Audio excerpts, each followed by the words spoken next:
Hello friends, daily dictation के लिए channel को सब्सक्राइब कर लें और डिक्टेशन पसंद आए तो उसे लाइक करें और अपने दोस्तों में शेयर करें। यह डिक्टेशन 5 सेकंड बाद शुरू होगी।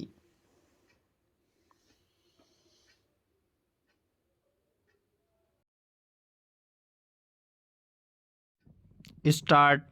अध्यक्ष महोदय, मैं कल कह रहा था कि वित्त मंत्री जी ने जिस संदर्भ में यह बजट प्रस्तुत किया है और जिन परिस्थितियों की पृष्ठभूमि में वित्त मंत्री का भार संभाला है, उस दृष्टिकोण से यदि इस बजट को देखें तो हम इस परिणाम पर पहुँचेंगे कि वित्त मंत्री जी ने निश्चित तौर पर ऐसा काम किया है जिसके लिए वे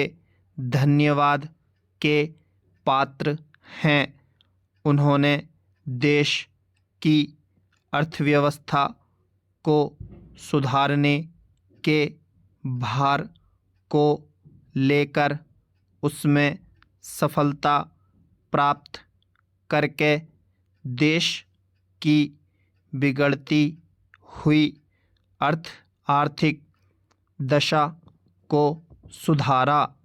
पिछले वर्ष देश का उत्पादन बढ़ा है, उद्योगों में सुधार हुआ है, कीमतों में सुधार आया है, हमारा आयात कम हुआ है और निर्यात बढ़ा है।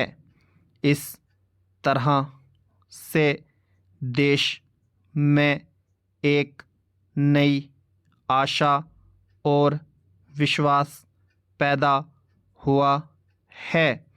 इस वर्ष के बजट द्वारा भी उन्होंने पिछले वर्ष के कार्यक्रम को जारी रखने की कोशिश करने का प्रयास किया है।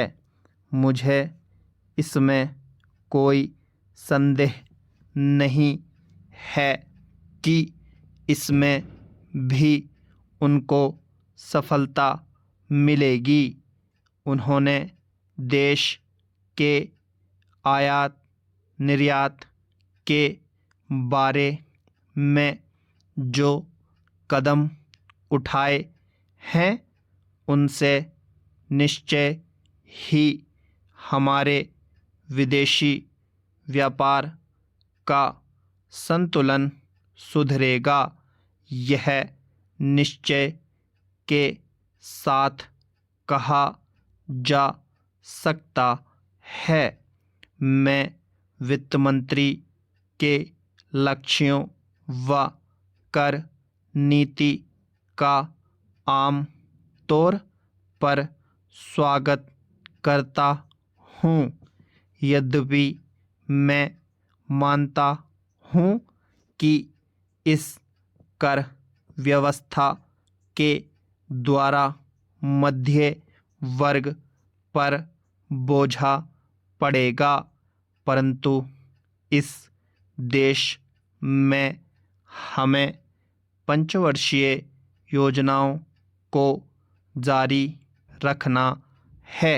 इसलिए उस संदर्भ में हमें आर्थिक साधन जुटाने पड़ेंगे और ऐसी दशा में जो लोग इस देश में ऐसी स्थिति में हैं जो कष्ट उठाकर के भी कुछ दे सकते हैं, उनको देश के लिए देना ही पड़ेगा।